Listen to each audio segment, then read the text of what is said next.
अस्सलाम वालेकुम वरहमतुल्लाहि वबरकातुहू। Good morning students. आज हम क्लास 11th केमिस्ट्री का पहला chapter some basic concepts of chemistry जो है स्टार्ट करने जा रहे हैं। इस चैप्टर को स्टार्ट करने से पहले मैं आपको कुछ केमिस्ट्री के बारे में बताना चाहता हूँ। केमिस्ट्री के बारे में, केमिस्ट्री को हम डिफाइन करेंगे और केमिस्ट्री के इंपॉर्टेंस एंड स्कोप के बारे में हम बात करेंगे। तो सबसे पहले हम देखेंगे कि केमिस्ट्री क्या चीज़ है।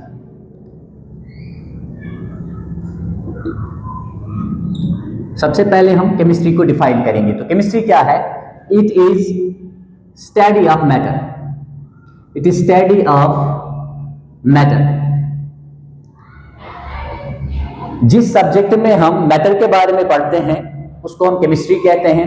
अब मैटर के बारे में हम मैटर की कौन सी चीजों के बारे में हम पढ़ते हैं? नंबर 1, हम मैटर के कंपोजिशन के बारे में पढ़ते हैं। मैटर के कंपोजिशन के बारे में पढ़ते हैं।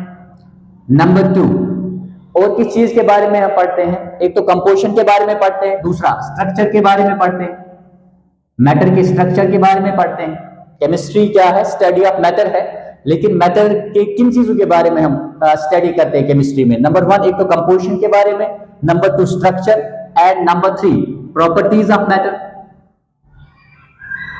Properties of matter. इतना ही नहीं बल्कि जो चेंजेस मैटर में होती है अंडर डिफरेंट कंडीशंस, उन चेंजेस के बारे में हम पढ़ते हैं। Changes in matter, changes which the matter undergoes, which the matter undergoes, ठीक है, अंडर डिफरेंट कंडीशंस। तो एक तो हम कंपोजिशन, मैटर की कंपोजिशन के बारे में पढ़ते हैं, स्ट्रक्चर के बारे में पढ़ते हैं, प्रॉपर्टीज ऑफ मैटर के बारे में पढ़ते हैं, या जो तब्दीलियां अंडर डिफरेंट कंडीशंस मैटर में आती है उनके बारे में पढ़ते हैं, ठीक है। और वो कौन सी कंडीशंस हो सकती है, ठीक है, जिनमें ये तब्दीलियां आती है, वो फिजिकल भी हो सकती है, केमिकल भी, ठीक है। तो जो चेंजेस आती है अंडर डिफरेंट कंडीशंस, ठीक है, तो वो कंडीशंस क्या हो सकती है, वो आपने हमेशा जहन में रखना है। वो कंडीशन जो है वो फिजिकल कंडीशंस भी हो सकती है, फिजिकल और केमिकल,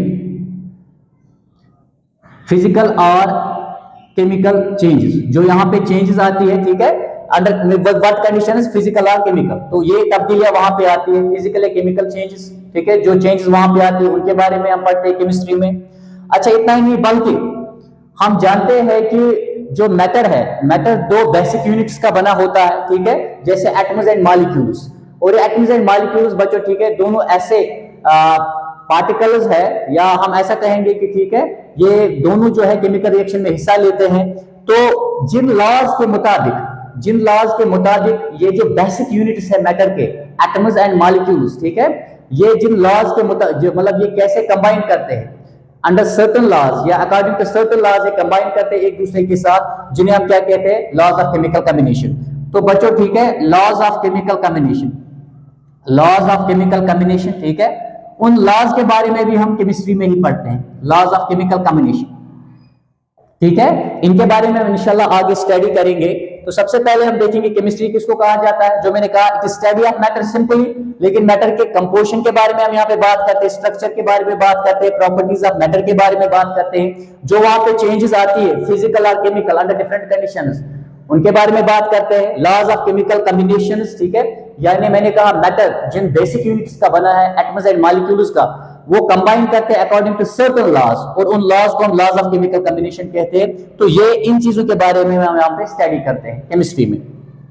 अगर हम कंपोजिशन की बात करें तो सॉलिड, अगर हम देखेंगे जो मैटर है, ठीक है, मैटर में हम देखते हैं कि यहाँ पे हम सॉलिड्स के बारे में पढ़ते हैं, यहाँ पे हम लिक्विड्स के बारे में पढ़ते हैं, ठीक है, या यहाँ पे अगर हम देखेंगे यहाँ पे हम गैसेस के बारे में पढ़ते हैं। तो जो भी मैटर हमारे इर्द गिर्द है, ठीक है, तो वो सॉलिड की सूरत में हो सकता है, वो लिक्विड की सूरत में हो सकता है, या गैसेस की सूरत में हो सकता है।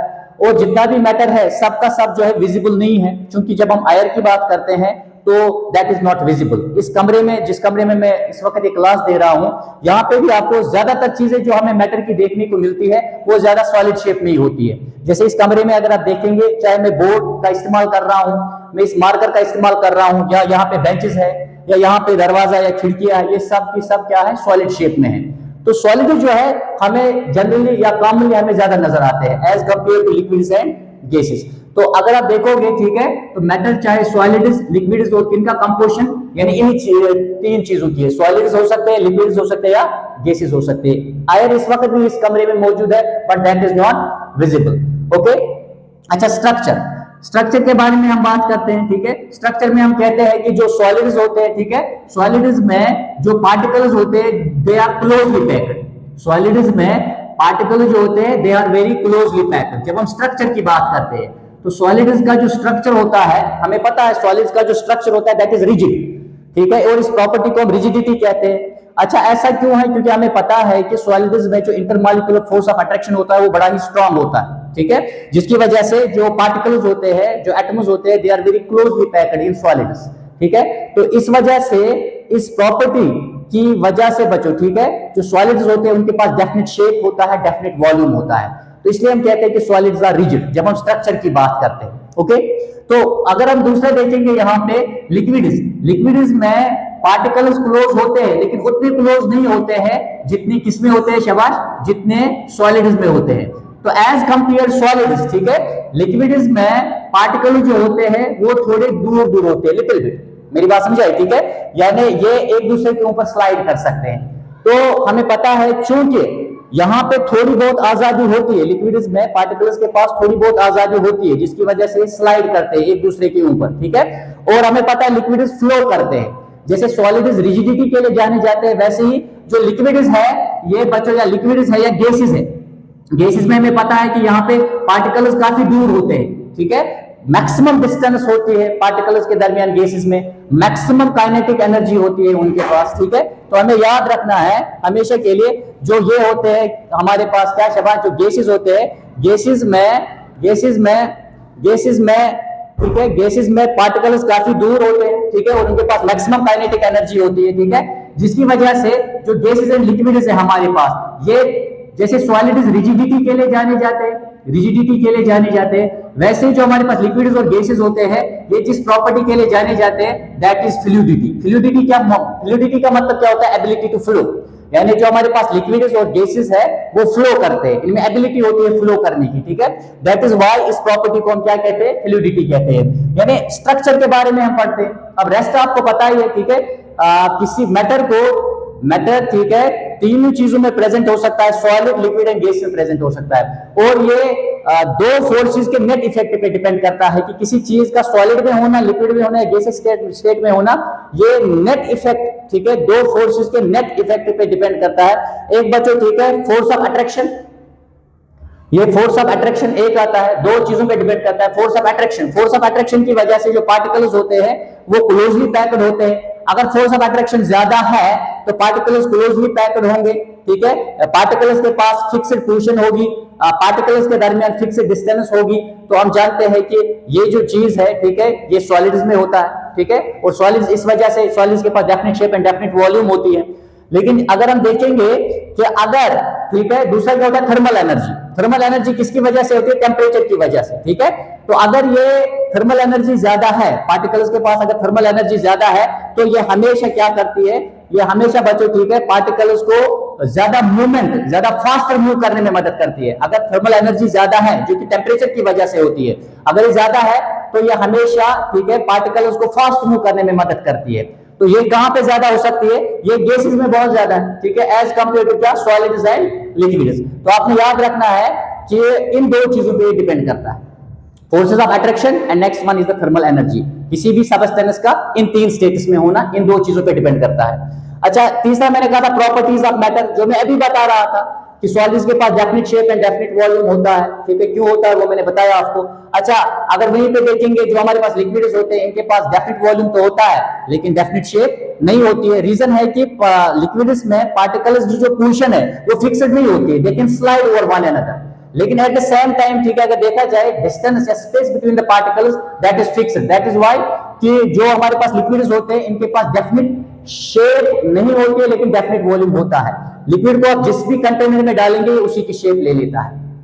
अच्छा, गैसेस में हमें पता है गैसेस के पास ना तो डेफिनेट शेप होता है ना तो डेफिनेट वॉल्यूम होता है। रीजन, क्योंकि जो गैस पार्टिकल्स होते हैं उनमें ना तो फिक्स्ड पोजीशन होती है और जो डिस्टेंस बिटवीन द पार्टिकल्स होती है वो भी फिक्स्ड नहीं होती है।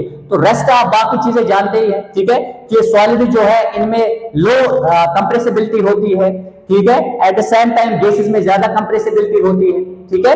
अच्छा, लिक्विड्स एंड गैसेस फ्लो कर सकते हैं कि फ्लूइडिटी के लिए जाने जाते हैं, जिस प्रॉपर्टी को हम फ्लूइडिटी कहते हैं, एबिलिटी टू फ्लो, उसके लिए जाने जाते हैं, और सॉलिड जो है वो रिजिडिटी के लिए जाने जाते हैं। तो सॉलिड्स में और एक चीज अगर आप देखोगे, यहाँ पे पार्टिकल चूंकि क्लोजली पैक्ड होते हैं, ठीक है, ये कभी सॉलिड बॉडी को छोड़ के नहीं जा सकते due to strong forces of attraction. तो हमने देखा जो सॉलिड्स होते हैं they can not fill a container completely. At the same time बच्चों अगर हम देखेंगे गैसेस जो है, यहाँ पे पार्टिकल्स के पास मैक्सिमम काइनेटिक एनर्जी होती है, ठीक है, और जिसकी वजह से ये, ठीक है, पूरी स्पेस को फिल अप कर देते हैं, ठीक है, यानी जहां जिस जगह पे जाएंगे, मतलब जिस चीज में ये उसी का, ठीक है, वॉल्यूम ऑक्यूपाई करते हैं, उसी की शेप को ऑक्यूपाई कर लेते हैं, यानी उसी का वॉल्यूम, पूरा वॉल्यूम ऑक्यूपाई करते हैं गैस पार्टिकल्स। तो आपको पता ये चीजें तो आप पहले से ही जाती है, प्रॉपर्टीज है।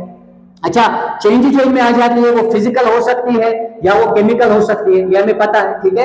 फॉर एग्जांपल फिजिकल चेंज में अगर मैं फॉर एग्जांपल कागज एक पेपर ले लूं, उसको मैं काट दूं, ठीक है, वो सिटिल भी पेपर है लेकिन टुकड़ों में है, तो फिजिकल चेंज आ गई वहां पे। या इस बैच को हम लेके तोड़ेंगे, ठीक है, ये सिटिल अभी वुडी है, ठीक है, और सिर्फ हमने इतना किया कि इसका मतलब शेप हमने चेंज किया, यानी हमने क्या किया इसको बच्चों, ठीक है, फिजिकल चेंज इसमें लाई तोड़ने के बाद। केमिकल चेंज में आपको अगर मैं यही कागज का टुकड़ा ले लूं, इसको जला दूं, तो ये बच्चों रॉक बन जाएगा, ठीक है, और यहाँ पे कार्बन डाइऑक्साइड भी बन जाएगा। तो हमें पता है कि, ठीक है, ये चेंजेस बच्चों, ठीक है, आती है किसमें, मैटर में। लॉज ऑफ केमिकल कॉम्बिनेशंस अब इंशाल्लाह आगे पढ़ेंगे। नेक्स्ट हमारे पास जो इंपॉर्टेंट चीज आती है that is scope and importance of chemistry. Scope and importance of chemistry. Scope and importance of chemistry. Scope and importance of chemistry. Scope and importance of chemistry, ठीक है, केमिस्ट्री हमारे लाइफ में कैसा रोल प्ले कर रही है, ठीक है। अब हम केमिस्ट्री के स्कोप एंड इंपॉर्टेंस पे बात करेंगे। यहाँ पे मैं आपको बता दूं, ठीक है, कि केमिस्ट्री हमारी डे टू डे लाइफ में एक बहुत बड़ा रोल प्ले कर रही है। काफी सारी चीजें जो हम घर में इस्तेमाल करते हैं, ठीक है, काफी सारी चीजें जो हम एंटरटेनमेंट में इस्तेमाल करते हैं या ट्रांसपोर्ट में इस्तेमाल करते हैं, ठीक है, या अगर आप देखोगे, ठीक है, इंडस्ट्रीज एंड फैक्ट्रीज में इस्तेमाल करते हैं, वो सारी केमिस्ट्री की देन है। ये जितनी भी चीजें हम इस्तेमाल करते हैं, तो केमिस्ट्री का बहुत बहुत ज्यादा स्कोप है और केमिस्ट्री हमारी लाइफ में बहुत बड़ा रोल प्ले कर रही है, ठीक है। सबसे पहले अगर हम देखेंगे केमिस्ट्री का पहला रोल क्या है, जो तीन इंपॉर्टेंट चीजें हैं लाइफ के लिए, चाहे फूड की बात आप करें, ठीक है, चाहे क्लोथ्स की बात करें, चाहे आप, ठीक है बच्चों, हाउसेस की बात करें, होम यानी मकान की बात करें, वो केमिस्ट्री की देन है। क्योंकि चाहे आप बच्चों, ठीक है, फूड की बात करें, चाहे आप कपड़ों की बात करें, या चाहे आप, ठीक है, मकान की बात करें, जो मटेरियल यहाँ पे चाहिए फूड के पैदावार को बढ़ाने के लिए, जो केमिकल्स हमें चाहिए वो केमिस्ट्री देती है, या मकान बनाने के लिए जो हमें मटेरियल चाहिए वो भी केमिस्ट्री की मदद से ही आता है। अच्छा, क्लोथ्स जो अब सिंथेटिक क्लोथ्स आजकल हम इस्तेमाल कर रहे हैं बहुत ज्यादा, ठीक है, वो भी बच्चों, ठीक है, केमिस्ट्री की ही देन है, यानी वो केमिस्ट्री की मदद से ही बनाए जाते हैं, ठीक है, यानी मेथड जो है वो केमिस्ट्री ने हमें बता दिया कैसे बनाने। सबसे पहला वाला जो आता है that is supply of food. Supply of food, चूंकि हम जानते हैं कि अब वक्त के साथ साथ जो है लाइफ स्टैंडर्ड बेटर होने की वजह से जो पॉपुलेशन है बहुत सारी कंट्रीज की वो बढ़ गई, ठीक है, तो हमारी जो कंट्री है इंडिया, इसकी पॉपुलेशन भी काफी ज्यादा बढ़ रही है दिन ब दिन। तो सप्लाई ऑफ फूड को, ठीक है, यानी इसको पैदावार को बढ़ाने के लिए और जो रिक्वायरमेंट्स है, इंक्रीजिंग पॉपुलेशन की रिक्वायरमेंट्स को बढ़ाने के लिए, ठीक है, जो पैदावार को बढ़ाने के लिए जो यहाँ पे केमिकल जो इस्तेमाल करते हैं हम, ठीक है, इस पैदावार को बढ़ाने के लिए, वो बच्चों, ठीक है, वो हमें केमिस्ट्री दे रही है। और सप्लाई ऑफ फूड को बढ़ाने के लिए या प्रोडक्शन को बढ़ाने के लिए, प्रोडक्शन ऑफ फूड को यानी पैदावार को, production of food and fruits या बाकी जो, ठीक है, फ्रूट्स हम इस्तेमाल करते हैं, इसके पैदावार को बढ़ाने के लिए जो हम यहाँ पे बच्चों इस्तेमाल करते हैं फर्टिलाइजर्स, जो हम फर्टिलाइजर्स यहाँ पे इस्तेमाल करते हैं, फर्टिलाइजर्स वो केमिस्ट्री की ही देन है। यानी फर्टिलाइजर, चाहे हम फर्टिलाइजर्स में यूरिया की बात करें, ठीक है, चाहे हम सोडियम नाइट्रेट की बात करें, चाहे हम सोडियम नाइट्रेट की बात करें, सोडियम नाइट्रेट की हम बात करें, ठीक है, या हम अमोनियम सल्फेट की बात करें, अमोनियम सल्फेट की बात करें, तो जो यहाँ पे इस्तेमाल हम करते हैं, चाहे हम यूरिया का इस्तेमाल करते हैं, सोडियम नाइट्रेट की बात करते हैं या अमोनियम सल्फेट की बात करते हैं, ये वो केमिकल फर्टिलाइजर्स है जो हमें केमिस्ट्री ने दिए हैं। और इन्हीं की मदद से हम जो फूड एंड फ्रूट्स का जो पैदावार है, ठीक है, वो हम इन्हीं की मदद से बढ़ाते हैं, ठीक है। अच्छा, पैदावार को बढ़ाने के लिए तो हमें केमिस्ट्री ने ये चीजें दे दी। एट द सेम टाइम अगर आप देखोगे, ठीक है, इस पैदावार को बचाने के लिए यानी protection of crops, second point that is protection of crops, protection of crops, ठीक है, क्रॉप्स को, ठीक है, बचाने के लिए, किनसे, इंसेक्ट से बचाने के लिए या बैक्टीरिया से बचाने के लिए केमिस्ट्री ने हमें क्या दे दिए, ठीक है, केमिकल्स दे दिए, जैसे इंसेक्टिसाइड्स, जैसे पेस्टिसाइड्स एक्स्ट्रा वगैरह वगैरह, ठीक है। तो इंसेक्टिसाइड्स हो, पेस्टिसाइड्स हो या वीडीसाइड्स, ये सब के सब, ठीक है, यानी पैदावार को पहले बढ़ाने में केमिस्ट्री ने मदद किया, किनकी वजह से, फर्टिलाइजर्स की वजह से। उसके बाद, ठीक है बच्चों, इस पैदावार को बचाने के लिए जो, ठीक है, हमें केमिकल, इंसेक्टिसाइड्स है, पेस्टिसाइड्स है, वीडीसाइड्स है, ये भी केमिस्ट्री की देन है, ये भी हमें केमिस्ट्री ने ही दे दी है, ठीक है। साथ में अगर आप देखोगे, अच्छा, ऐसे फूड्स भी होते हैं जिनको प्रिजर्व हमें करना पड़ता है 5 दिन के लिए, 10 दिन के लिए, ठीक है, उसके बाद हम इस्तेमाल करते हैं, जैसे फूड प्रिजर्वेटिव्स,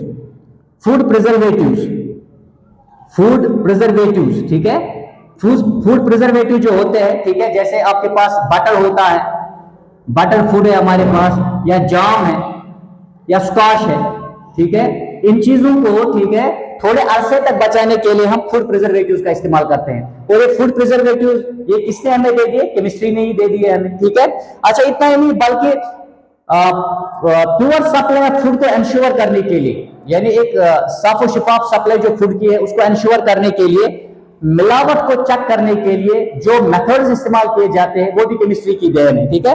तो आपने याद रखना है, तो ensure pure supply of food, pure supply of food को इंश्योर करने के लिए किसकी जो मेथड इस्तेमाल किए जाते हैं वो भी केमिस्ट्री की देन है। तो यहाँ पे हमने देखा केमिस्ट्री का बड़ा इंपॉर्टेंट रोल है हमारी लाइफ में, ठीक है। सप्लाई ऑफ फूड को लेके, ग्रोइंग पॉपुलेशन की रिक्वायरमेंट्स को बढ़ाने के लिए और variety and quality of foods को बच्चों डेवलप करने के लिए केमिस्ट्री का बड़ा रोल है, ठीक है।